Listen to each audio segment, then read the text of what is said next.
Olá, sejam bem-vindos a mais um Agro América gravado diretamente da sede do Instituto Interamericano de Cooperação para a Agricultura na Costa Rica. Hoje eu converso com o ministro da Agricultura da Antígua e Barbuda, Chet Greene, que nos fala aqui, participando de uma reunião importante que reúne ministros da Agricultura do Caribe para falar sobre fomento e melhoramento de sistemas agroalimentares em suas respectivas regiões e países. Minister, thank you so much for your time here in this program. I'd like to know from you, what is your perception of the proposals that ICA has made in order to foment climate resilient agriculture, especially in Antigua and Barbuda? And I'd like to know as well, what are the projects that have been developed with ICA along these few years? Well, let me say thanks for the invitation. No fala português. No, the ICA initiatives are solid.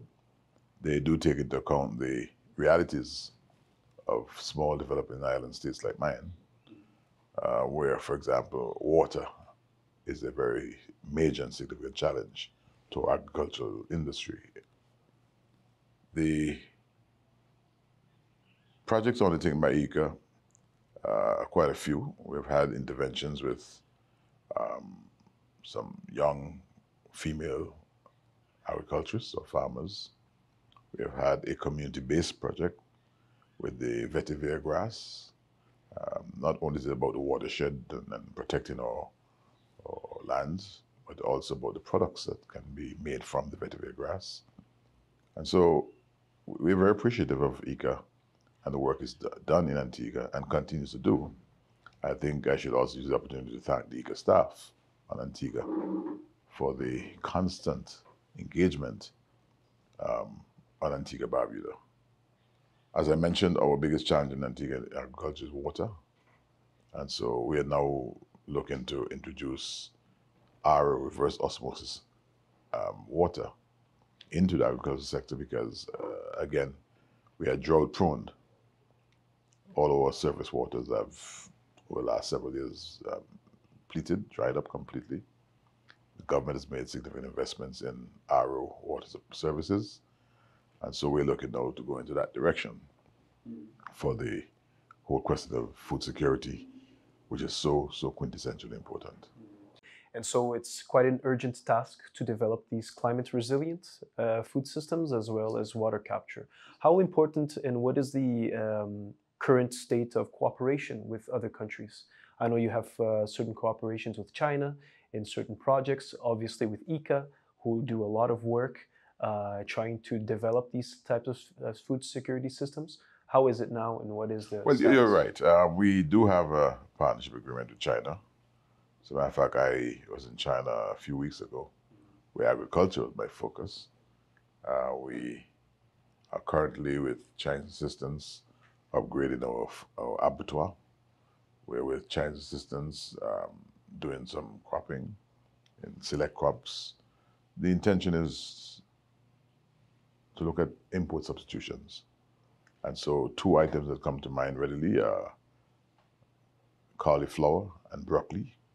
We believe, based on the studies done by the Chinese, that our weather and soil conditions are quite suitable, that we can go into massive and wide-scale production of these two items and deal with the issue of import substitution.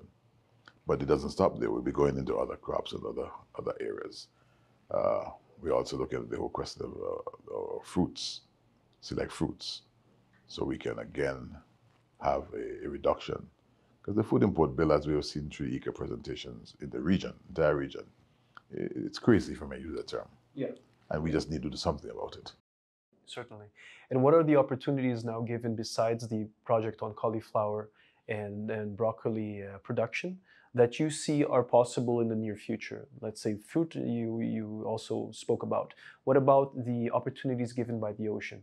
Well, the ocean is another case by itself. We are a small island state, but a large ocean state. Yeah. We have quite an expansive ocean space that we are willing to tap into. We are seeking international partnerships in that regard. We're also looking not only at the ocean, but some select crop items, for example, the Antigua black pineapple, arguably the sweetest pineapple in the world. Really? Has been under some pressure recently, water being one of the reasons. But again, we have given a commitment to really scale up the production. Just before leaving home, we'll have plowed several acres of land for its production. So we're taking that very seriously. It's a national fruit. And you know, that alone tells you that it has to be specialized, prioritized, and treated as such. And so by the time you visit Antigua, I hope I'll be able to treat you to a few slices of this very beautiful and sweet fruit. But honey as well, the logwood honey, Barbuda logwood honey, one of the purest honeys you can find anywhere in the world, is another area of focus of my government, trying to, of course, put our property rights and everything in place, and to scale up production of that honey. There's something that is quite interesting about these states in the Caribbean and in Central America, is that maybe there is not so much space, right, to produce large scale, but we can take for example, the example of Holland that has a lot of vertical production. And given these very special products, this is an opportunity as well to export as well as create products with high added value to them. Do you see that there needs to be further technical cooperation as well in order to develop these products? Clearly, technical corporations, innovations, we have to go in that direction if we're going to be successful in agricultural output. You're quite right, our land space is limited, and so we are restricted from the get-go in terms of mass production of these items. If we're going to be able to reduce our food import as we would like to, we'll have to be innovative, we'll have to be creative, and find new ways of doing what we've been doing over the years. And so it requires an addition of science. We have to get labs working. We have to get our people coming of age, so to speak, in accepting the innovative mechanisms that we'll have to use to, one, increase yield, and two, just in general, up production. Now, Antigua and Barbuda is very known also for the tourism industry. It's a beautiful place, but as well, there needs to be further investment also in bringing the population to the agricultural production. How is that? How does that look today in terms of the involvement of youth and of women? It's work in progress, and I'm pleased to report that there has been considerable movement, positive movement in that regard. We come from a place where agriculture was once demonized as slave labor, and so we had segued from agriculture back in the colonial days to services to include tourism. Tourism still is, as we speak, the base of the economy, but what we're seeing now is an opportunity to marry tourism with agriculture, so that those visiting our country will, eat local. So a grow local, buy local, eat local campaign is what it's all about. By so doing, we reduce our importation bill, reduce our dependency on imported food, shore up food security and food sovereignty, So it's a whole composite of activities that are required. But like I would have said in the meeting this morning, education is part of what we have to also engage in, because we have to get our people to understand the journey. How do we relate to the possibilities in agriculture? How do we accept as a people, as a nation, that there's a need to marry agriculture with tourism? For our tourism officials, those who own the tourism plants, the hotels, to accept that it may be a couple pennies more expensive, more costly, but it is certainly a more nationalistic way of doing business that is shoring up the economy, shoring up employment opportunities, having fresh and fresher foods. And so in Antigua, for example, we are just about on the cusp of being self-sufficient in egg production. The only eggs we don't produce are liquid eggs, and that I'm hoping we can do very shortly. What are the challenges now in terms of obviously intra-regional exchange, right? Trade, we would say, is still, I think, a challenge. Once you have difficulties with water and basic food production. Do you believe that my question is, what are the next challenges on the short term in terms of improving those areas? Would it be egg production, making it more, increasing the production in order for you to have trade, producing more broccoli, producing more cauliflower in order to have products that also can be traded, in order to foment the water purification in the island? What would be the strategy you would say? We can up the production of eggs, for example, but interregionally the challenge is moving the products. And so as we speak agricultural solutions and trade solutions in agriculture, we have the whole question of conveyance. How do we move goods and services across the islands? And so it is ripe for investment in maritime services. Most of the food we consume in the Caribbean, the OECS especially, it comes out of Miami via vessels on a weekly basis. That sounds good, but we saw what happened during COVID, when the vessel didn't quite come on schedule and had this thing protracted. Could have been worse. And so I think there's time for an investment in an interregional maritime service to move food and services up and down the islands. That in itself would be a trigger for increased production of food, because farmers would know that we have now the means of moving the production of food produced across the islands. I would have mooted this morning the possibility of looking at niche production, agricultural production by islands, so that we'll have, with the coming on board of conveyance, means of transport, we will have greater possibilities of all food produced being consumed, as opposed to food spoiling because they stay in one jurisdiction without the possibility of being moved. That would be an interregional strategy in order for you to trade in a way that would be a win-win situation for every country in the region. And again, to avoid glut, the islands we could have, through the OECS authority, look at particular items by country. So let's say Antigua Barbuda is doing broccoli, cauliflower, St. Kitts Nevis does something else, Grenada something else. Not saying you would not have wider production of food, but those selected items by country would find ready market, because of course we would have done necessary market studies, examine the value of our imports against our population sizes, and so we ramp up production knowing that the market exists, and these become key contributors to economic activity, one, employment, two, and certainly it will satisfy the issue of our food security in our region. What about carbon markets? It's kind of in fashion. It's not well implemented in many countries. There are countries with voluntary services still being developed, others already developed, but it's still quite a new market for us to understand how it will work in practice. What is your opinion of it? And it is not yet trendy, if you call it that. Yes, there's some countries that are taking a lead. There's one investor in our country who will remain unnamed for this conversation, who is exploiting and exploring the whole carbon industry. The government has given full support to the exploitation of this particular sector. It's a matter of time before we see the benefits, because you're quite right, it is not yet fully defined or clearly defined.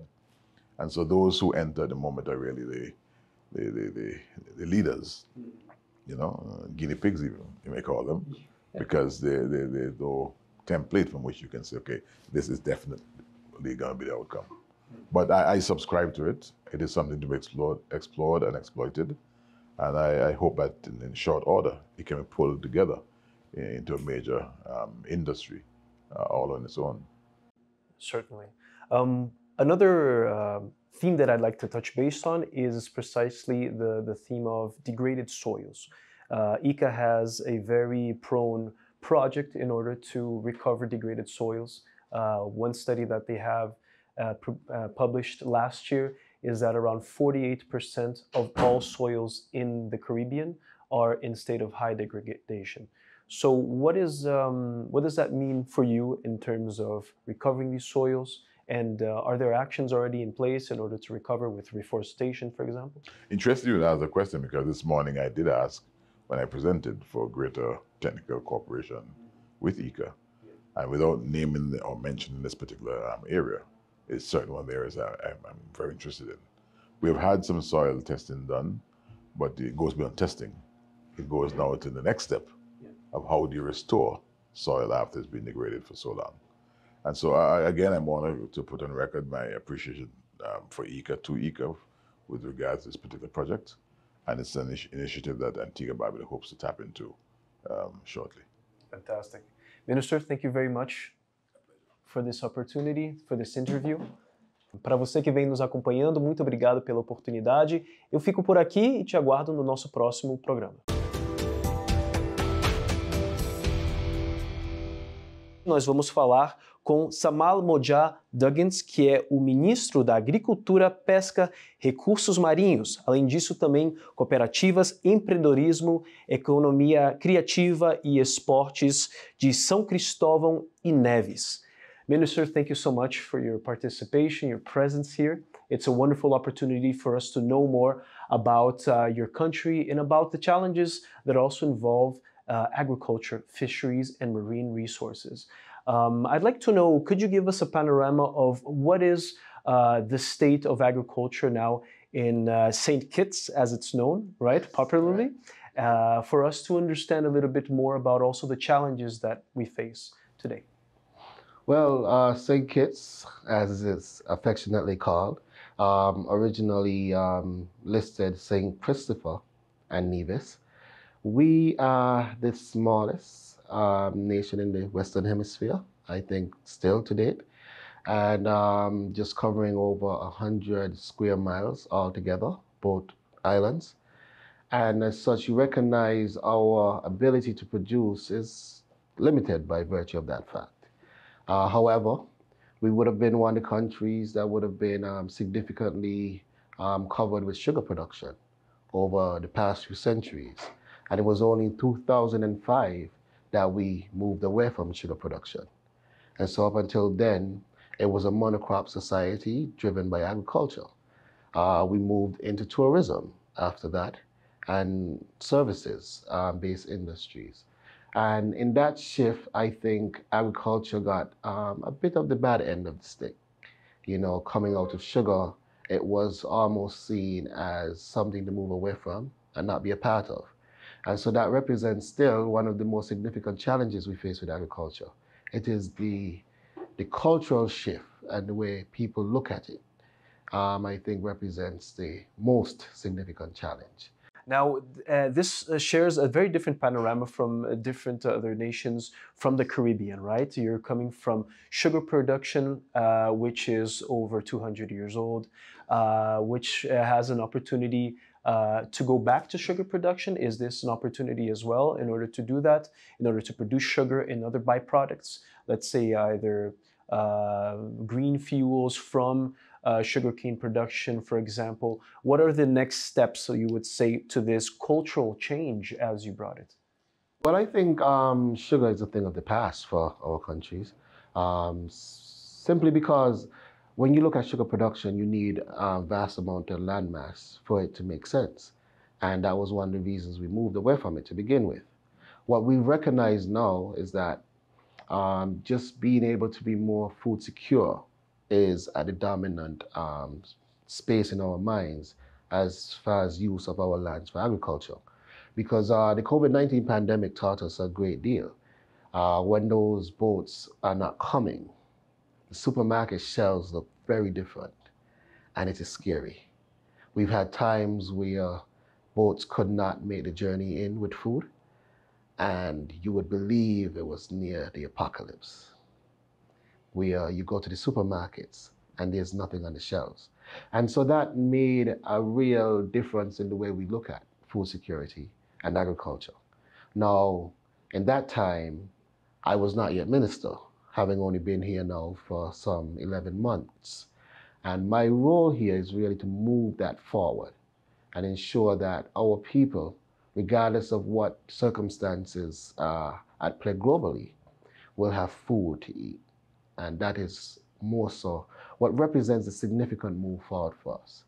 And in that regard, we've recognized a few things in combating the monkeys and preserving that biodiversity.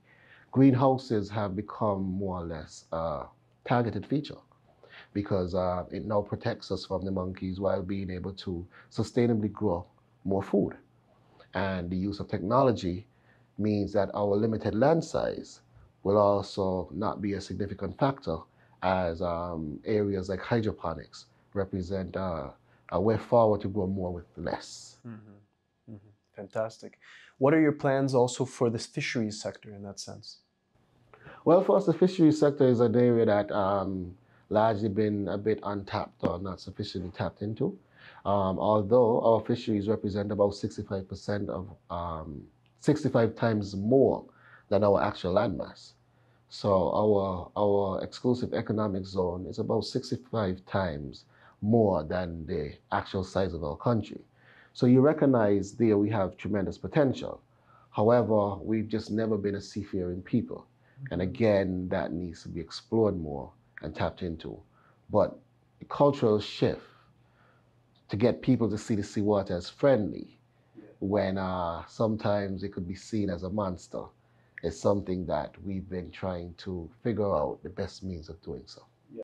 Well, between July to December, the sea in the Caribbean can be seen as a monster for sure, given the high index of hurricanes. It's a hurricane season, as it's known. It's very scary, and it presents a large problem for infrastructure, for the population, for food security as well, because it can detonate many of these infrastructure for food production. This is a big challenge that the whole region is affected by, and it gives an opportunity for agriculture that is climate resilient to be implemented. Is that a reality in your country, in St. Christopher, in St. Kitts, could I say? Yes. In order for us to be implemented with fruit production, fruit as well as different types of other crops that can be produced in the region? Do you see that as something that can be attained in the short term or in the long term? Well, it's definitely one of our ways forward, short term, medium, and long term. Now, like I said, the construction of greenhouses and the move toward greenhouse technology is indicative of that. Because, again, you mentioned the hurricanes, which is a reality throughout the region. We've seen where years of progress could be decimated in just an hour or two with the passage of one hurricane. It wipes out everything. And so we've recognized the need to build resilient structures that could protect us in light of that. And so our move towards shade houses represents our vision to being a bit more sustainable and resilient in light of these challenges. Now, when you look at shade house production, we can, within shade houses, produce fruits, vegetables, herbs, greens, and just about anything. And during the passage of a hurricane, that shade house could be protected, those crops could be protected by that shade house. And thus, after the hurricane would have passed, we would still have some level of productivity and some means of being able to feed our people. And these are the things that we're looking at, a more practical approach in terms of food security. Mm-hmm. But in that sense, you're talking about the development of technology that is suitable specifically for St. Kitts, given the location in the Caribbean and given the resources that you have in order to defend yourself from these hurricanes. Now, in terms of fisheries outside of the hurricane season, what are the cultural shifts that you think are implementing in order to develop this fishery sector, the marine resources sector? Much that has been spoken about within this reunion today was to build some sort of communications infrastructure, and in order for different Caribbean countries to trade within themselves the resources that they can produce, depending on their geographical situation as well as topographical situation. How do you see that? Correct. And so in light of the fisheries, I think where we're moving to right now is the reconstruction of boats. Because what you would have found is that we have wonderful boat builders back in St. Kitts, Nevis. However, the boats that were built were really built to go maybe 2, 3, 10 miles out. We need to be able to venture further. And so we need bigger boats. We need to be able to stay out a bit longer. And we need boats that could accommodate that. And so the culture of building boats needs to just shift a bit in terms of the model. And I believe that will help significantly. Also, as you talk about communication with other countries in the region, we are looking at sharing that knowledge, where you have countries like Grenada, St. Vincent, who are more seafaring people, the Bahamas, and where we can now learn from them. You know, that culture of being at sea more often, and bring that culture back to our country. And we are looking at these collaborations. Active discussions are being had. And I believe over the years, we will see some cultural shifts. Like I said, I've been here 11 months and it's been a daunting task. And if you look at the portfolio, it's not just a daunting task for agriculture, but nonetheless, I believe we've been making significant strides. Fantastic. Yes. Para você que nos acompanhou, muito obrigado pela audiência. O Agro América fica por aqui e eu te aguardo no nosso próximo programa.